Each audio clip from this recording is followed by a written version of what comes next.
The room was recording me. I didn't notice the recording at first. That's the part that still unsettles me. Not that it existed, that I lived alongside it without realizing it was happening. After the first incident, I stopped active recording. No microphones, no meters, no sessions. I told myself the problem only existed because I was measuring it. That attention created the effect. I believed distance would fix it. For a while that seemed true. Rooms felt quieter again, manageable. Silence returned to being flat instead of dimensional. I resumed normal routines, normal listening habits. But the sense of being noticed never fully went away.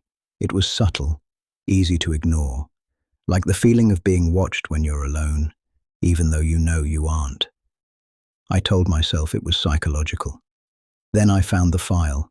It appeared in my archive without a timestamp, no creation date, no modification date, no device signature, just a file name, roomtone followup.wav.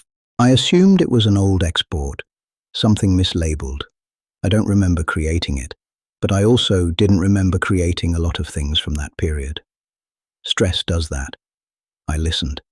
The first 30 seconds were exactly what I expected. Low ambient noise, barely perceptible hum, the sound of a room existing without instruction. Then I heard myself breathe, not in real time, recorded. I pulled the headphones off instinctively, sat there for a moment staring at the waveform. It wasn't live monitoring. It was a static file. I listened again. My breathing was faint but unmistakable, slightly uneven. A shallow inhale followed by a longer exhale, the kind of breathing you don't notice unless you're tired. I remembered that breathing. It was mine, but I had never recorded it. I scrubbed through the audio. More sounds emerged. Fabric shifting, a chair creaking, the subtle click of my jaw when I swallow without realizing it. This wasn't room tone. This was me occupying the room. The recording lasted just under 19 minutes. I checked my logs. No session matched that duration. No microphones were connected during that time frame. No equipment was powered on. I told myself it had to be a mistake, until I reached the end. At the 18-minute mark, my breathing slowed. At 18 minutes and 30 seconds, it stopped, for exactly 4 seconds. Then the room tone changed. The ambient noise shifted into a new baseline, deeper, more stable, as if compensating for the absence. Then my breathing resumed. I recognized the moment immediately. That was the night I sat alone in the room after work. No lights on, no sound. Just sitting quietly, thinking I wasn't doing anything at all. I wasn't recording. The room was. I spent the next hour checking every device I owned. Phones, laptops, interfaces, hidden microphones, smart devices, anything capable of capturing audio. Nothing. I even disconnected the power entirely and sat in the dark for several minutes, waiting to feel watched. I did. The next morning, there was another file. Room tone, follow-up, arrow 2, wave. This one was shorter, just over 7 minutes. I listened, with one ear uncovered, half expecting to hear myself breathing in real time. The recording began with silence, then my footsteps. Soft, careful. The sound of someone walking slowly across the room, trying not to make noise. I remembered that too.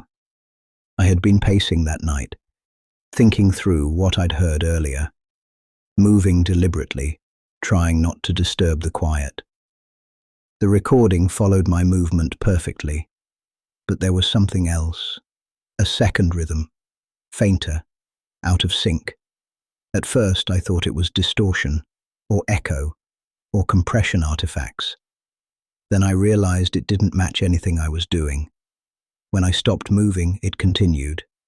A subtle oscillation in the noise floor, like something shifting its weight.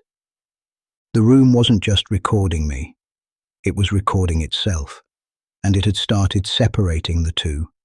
I tried something reckless. I spoke aloud, not loudly, just enough to break the quiet. I said my own name. The room tone spiked briefly, then settled. No response. I waited. The oscillation returned. I stopped speaking and held my breath. The room adjusted.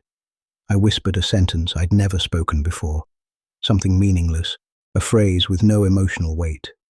The recording later captured it clearly, but that wasn't the part that mattered. What mattered was what came next. After my whisper, there was a delay, less than a second. Then the room tone shifted into a shape I hadn't heard before. Not louder, more deliberate, as if something had leaned closer. That was when I understood. This wasn't passive recording. It wasn't accidental capture. The room was sampling me, learning what parts of me belonged to sound, and what parts existed only in silence. I stopped listening to the files. That didn't stop them from appearing.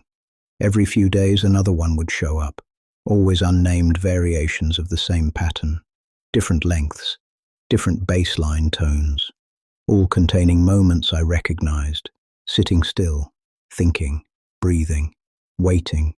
There were no recordings of me speaking after that first whisper, only listening.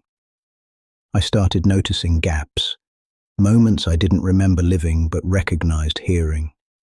Minutes where the recording showed activity but my memory didn't match. Not blackouts, just blankness. The room had been listening while I wasn't paying attention, and it had been recording what I left behind. The final file appeared last night. Room tone, return, .wave. I didn't want to listen, but I did. It begins with room tone, familiar, steady, calm. Then my breathing enters. Except this time it doesn't match me. It's too slow, too controlled, too patient. I listen to the recording while sitting in the same room. My breathing and the recording don't sync. The recording leads.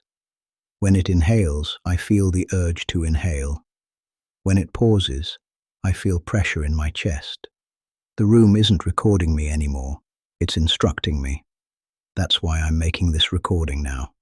Not as documentation, as a boundary. I need there to be a version of this that still belongs to me. If you're listening to this in a quiet space, you might feel it too. A sense that the room is already aware of you, that it knows your shape, your rhythm. It learned from me. Now it's learning from you. I don't know what it records when no one is present. I don't know what it does with what it collects. But I know this. Silence isn't empty, it's observant. And once it starts recording, it doesn't stop. End of recording.